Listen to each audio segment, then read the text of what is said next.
Halo semuanya, ketemu lagi dengan saya Lydia Karanata Barat. Di video kali ini, saya akan membahas mengenai strategi organisasi dan keunggulan kompetitif.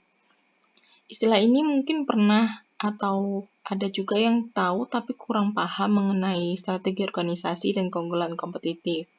Maka dari itu, langsung saja kita bahas yuk. Apa itu strategi organisasi dan keunggulan kompetitif? Strategi organisasi adalah jumlah tindakan yang ingin diambil perusahaan untuk mencapai tujuan jangka panjang. Lalu, keunggulan kompetitif adalah atribut yang memungkinkan sebuah hal penting dalam dunia bisnis.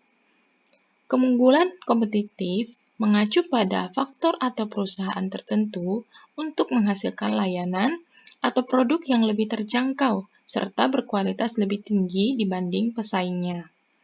Jadi, secara keseluruhan, strategi organisasi keunggulan kompetitif itu adalah tindakan dari suatu planning yang diambil suatu perusahaan untuk menghasilkan layanan atau menjual produk-produk yang terbaik dibanding pesaingnya, agar perusahaan tersebut mendapat nilai pelanggan juga agar perusahaan tersebut dapat bertahan dalam jangka waktu yang panjang.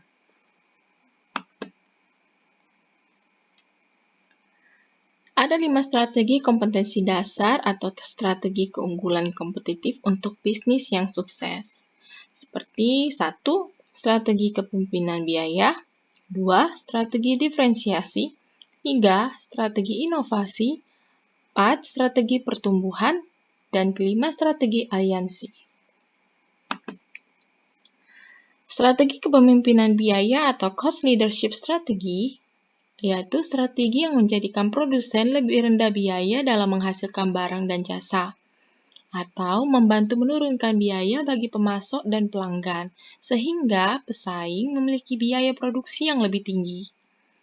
Kedua, strategi diferensiasi atau differentiation strategy, yaitu strategi yang mengembangkan cara-cara untuk membedakan produk dan layanan dari para pesaing atau mengurangi keunggulan diferensiasi dari pesaing.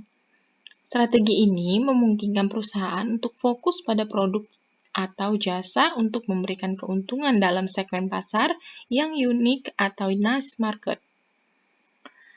Yang ketiga ada strategi inovasi atau innovation strategy, yaitu strategi yang menemukan cara baru dalam melakukan bisnis. Inovasi juga bisa ditemukan dalam bentuk hal membaca buku, mencari internet, atau mengikuti tren-tren masa kini. Yang keempat, ada strategi pertumbuhan atau growth strategy. Strategi ini secara signifikan memperluas kapasitas perusahaan untuk menghasilkan barang dan jasa, ekspansi ke pasar global, diversifikasi ke produk dan jasa baru, atau mengintegrasikan ke dalam produk dan jasa terkait. Yang terakhir, ada strategi aliansi atau alliance strategy, yaitu membentuk hubungan bisnis baru atau aliansi dengan pelanggan, pemasok, pesaing, konsultan, dan perusahaan lain.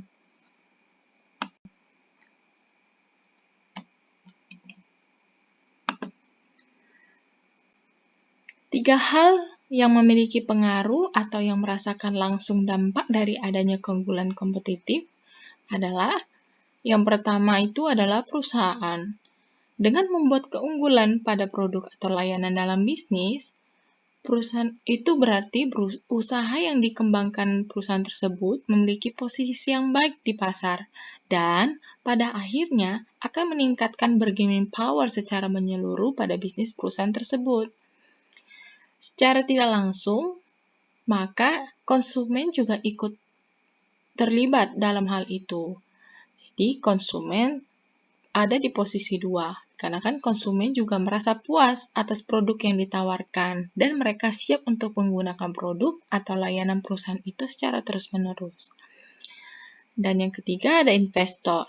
Untuk investor, keunggulan kompetitif pada suatu bisnis dijadikan sebagai alat ukur serta tolak ukur dalam melakukan penilaian terhadap suatu bisnis. Yang dimaksud ini, karena perusahaan tersebut sudah meningkat secara tidak langsung, para investor akan tertarik melihat perusahaan tersebut dan menjadikan perusahaan tersebut sebagai alat ukur untuk melakukan bisnis atau untuk menjadikan sebagai join untuk melakukan bisnis, begitu.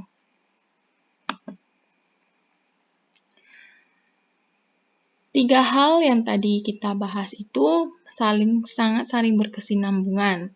Namun, hal tersebut juga tidak harus kita perhatikan dengan menjaga komunikasi antar bagian dengan komunikasi yang baik, komunikasi yang jelas, dan juga detail. Fungsinya untuk membuat rekan kerja, pelanggan, atau relasi kita nyaman dan dapat melaksanakan kerjasama yang baik dan juga lancar. Juga untuk menghindari kesalahpahaman antar relasi dan juga pelanggan. Berikut ada dua alat ukur yang digunakan dalam keunggulan kompetitif. Yang pertama ada balance scorecard. Balance scorecard dilihat dari tiga perspektif, yaitu keuangan. Perusahaan harus mampu mengelolanya. Kemudian, dari konsumen, loyalitas konsumen terhadap produk perusahaan. Dan perspektif internal, yaitu pengukuran kualitas kegiatan bisnis secara internal dan menyeluruh yang dilakukan perusahaan. Perspektif sumber daya manusia perusahaan atau learning and growth, yaitu berhubungan dengan karyawan yang melakukan kontribusi serta kompetensi karyawan. Yang kedua ada triple bottom line. Triple bottom line adalah salah satu sistem utama yang digunakan oleh bisnis untuk menilai keuntungan yang mereka peroleh melalui solusi keberlanjutan perusahaan mereka. Mengukur bisnis suatu perusahaan dengan menggunakan triple bottom line adalah salah satu cara terbaik tentang seberapa berkelanjutannya bisnis perusahaan tersebut dan seberapa menguntungkannya sebenarnya bisnis tersebut. Dengan adanya alat ukur yang digunakan, maka perusahaan bisa mewujudkan terjadinya keunggulan yang kompetitif.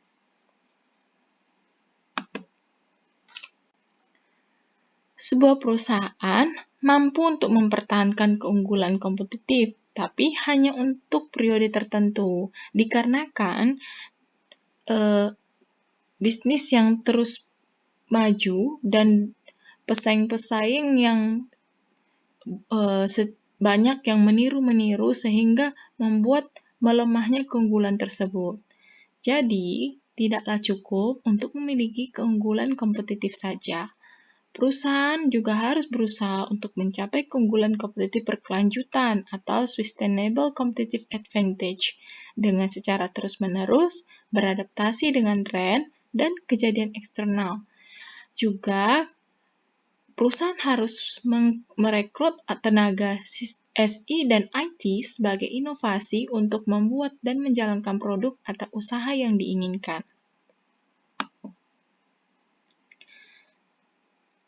Demikian penjelasan tentang struktur organisasi dan keunggulan kompetitif.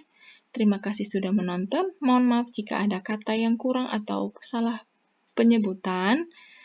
Sekian dan terima kasih. Sampai jumpa di video selanjutnya. Bye-bye.